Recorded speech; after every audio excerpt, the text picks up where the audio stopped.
Les autorités chinoises se disent préoccupées par l'arrêt de la privatisation du port du Pirée près d'Athènes, annoncé par le nouveau gouvernement grec, alors que le conglomérat chinois COSCO était pressenti pour en racheter la majorité des parts, les 67% que l'État grec possède dans la société de ce port.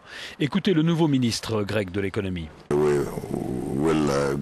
Nous allons continuer avec ce qui a été décidé par le précédent gouvernement, je le dis clairement. Nous avons des contacts réguliers avec la Chine et les choses sont clairement en faveur de ce qui a été décidé jusqu'à maintenant.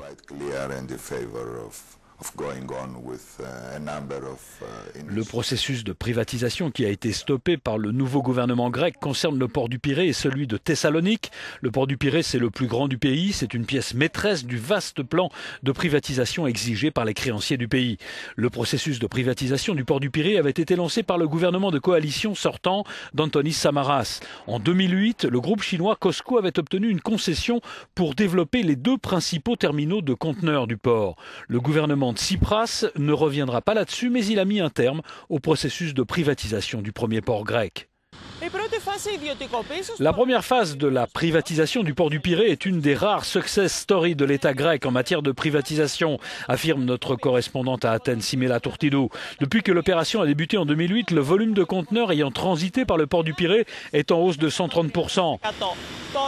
Mais aujourd'hui, les relations entre le nouveau gouvernement grec et les investisseurs chinois sont sur le fil du rasoir.